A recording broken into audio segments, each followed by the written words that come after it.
the United States has publicly warned United Nations member states not to support Thursday's UN General Assembly resolution denouncing U.S. President Donald Trump's declaration that Jerusalem is Israel's capital. The text will also call for nations, including the U.S., not to relocate their embassies from Tel Aviv to Jerusalem. To date, the U.S. is the only country who said it will do so. Be the first to know. Join our Facebook page.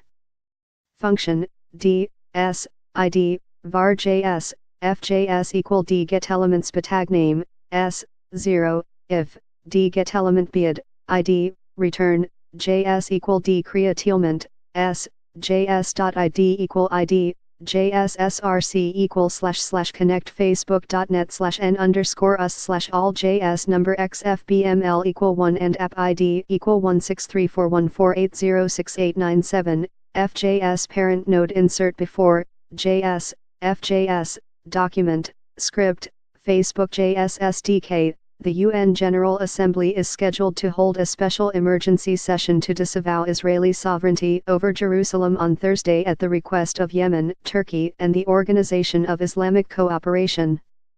The resolution is expected to pass by a large majority. U.S. envoy to the UN Nikki Haley says Trump's Jerusalem decision right thing to do. Reuters, on Monday the U.S. vetoed the same text at the UN Security Council, after the 14 other member states approved it.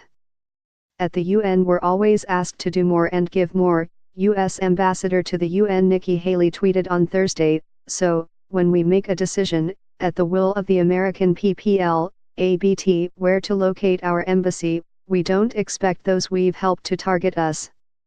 On Thursday there'll be a vote criticizing our choice. The U.S. will be taking names sick, Haley said.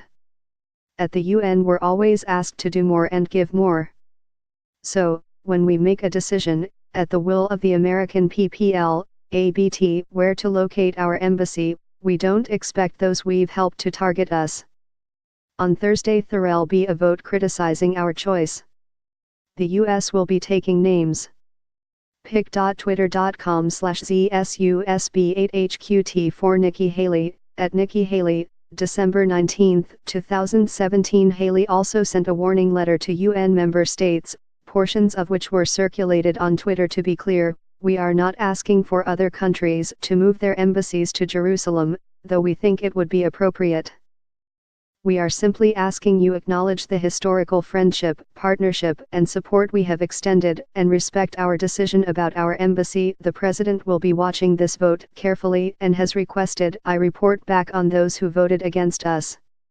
We will take note of every vote on this issue, Haley wrote. The U.S. has opposed the Jerusalem resolution out of support for Israel, but also because it believes that matters involving American sovereignty are at stake as well. Former Swedish Prime Minister and co-chair of the European Council on Foreign Relations Carl Bildt tweeted, in UN Security Council U.S. lost by 14-1 on issue of Jerusalem. Now it's getting nervous and threatening prior to a vote in the UN General Assembly. After the Security Council vote, Haley said, the United States will not be told by any country where we can put our embassy. She further stated, the fact that this veto is being done in defense of American sovereignty and in defense of America's role in the Middle East peace process is not a source of embarrassment for us, it should be an embarrassment to the remainder of the Security Council.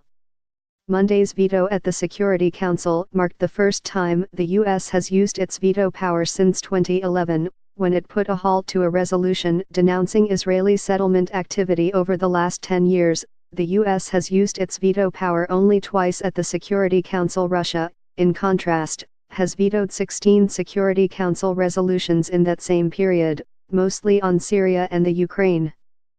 5 countries, the U.S., Russia, China, France and Great Britain, are permanent members of the Security Council and enjoy veto power.